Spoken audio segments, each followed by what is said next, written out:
Hi guys, आज का video है अंडरस्टैंडिंग अबाउट कारपेट एरिया। तो carpet area in layman terms, अपने घर के अंदर फ्लोर पे आप जहाँ जहाँ भी एक कारपेट बिछा सकते हैं उसको हम कारपेट एरिया बोलते हैं। तो ये जब आप रजिस्ट्री करने जाते हैं या फिर आप बिल्डर बायर एग्रीमेंट करने जाते हैं तो एज़ पर रेरा जो भी अब रजिस्ट्री और बीबीए होता है that is done as per carpet area.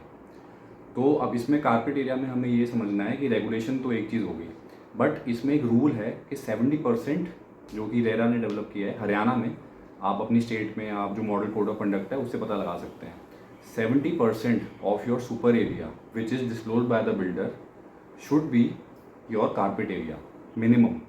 तो इसमें अगर फॉर एग्जांपल अगर 1000 स्क्वायर फीट बिल्डर कहता है कि हमारा सुपर बिल्डअप एरिया होता है जिसमें carpet area plus thickness of your walls, जो इंटरनल वॉल्स हैं, प्लस जो कॉमन स्पेसेस हैं वो सब आ जाती हैं।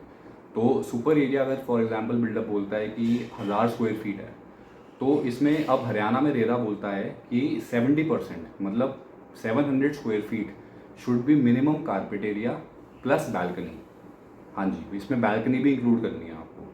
तो 700 square feet should be your balcony plus carpet area जो अंदर का रहेगा आपका।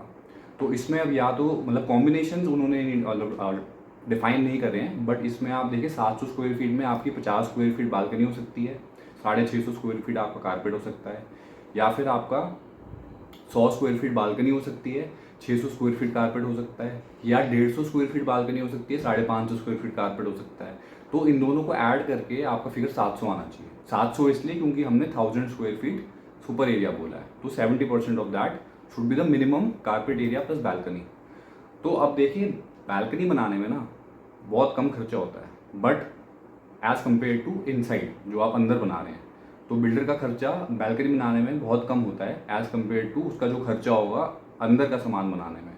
तो जब हम प्रॉपर्टी की वैल्यूएशन करते हैं या फिर हम जब उसकी वैल्यूएशन एक फेयर प्राइस उसका निकालते हैं प्रॉपर्टी का, तो हमें ये खास करके हम ध्यान देते हैं कि बैल्कनी कहीं ऐसा तो नहीं है कि बहुत ज़्यादा बनाई हुई है कि आपको खुलापन का एहसास बोल के देने में 150 स्क्वायर फीट की बैल्कनी तो दे दी, बट अंदर आपका बहुत कम, आपको जो यूटिलाइज जो आप असलियत में जहाँ रहोगे मोस्ट ऑफ योर मतलब टाइम, तो वो आपको बहुत कम दे दिया। तो ये बहुत इंपॉर्टेंट चीज़ है जो हमें कंसिडर करनी होती है while we are doing the property valuation.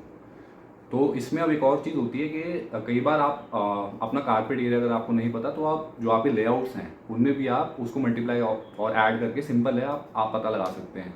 For example आपका कमरा 10x11 का है तो वो 110 स्क्वायर फीट वो हो गया। फिर आप यूटिलिटी स्पेस का दिया होगा, तो उन लोगों ने सब एरिया जो आपके लेआउट प्लान जो आपको दिया जाता है उसमें सारे एरियाज डिफाइंड होते हैं लेंथ बाय ब्रेथ, तो आप वो मल्टीप्लाई करके हर एक एरिया का इंडिविजुअल निकाल के ऐड कर लीजिए तो आपको कारपेट एरिया आता है। इसको आप वेरीफाई भी कर सकते हैं जो आपको बिल्डर बताता है at the time of registry. तो अब इसमें कन्फ्यूजन जो है वो कहाँ आती है कि कई बार कॉस्ट शीट में और लेआउट प्लान्स में कई बार स्क्वायर मीटर में बात कर दी जाती है, और जब आप रजिस्ट्री कराने जाते हो तो स्क्वायर फीट में बात हो जाती है। तो आधा कन्फ्यूजन सारा वहीं आ जाता है कि भाई कहीं स्क्वायर मीटर है कहीं स्क्वायर फीट है। तो ये कन्फ्यूजन क्रिएट करने के लिए ही जो है वो किया जाता है। तो आपको सिंपल याद रखना है, 1 metre square is equal to 10.76 square feet, बस इतना याद रखो, एक number back of the mind रखो, तो मोटी मोटी मैथ्स आपकी ठीक हो जाएगी।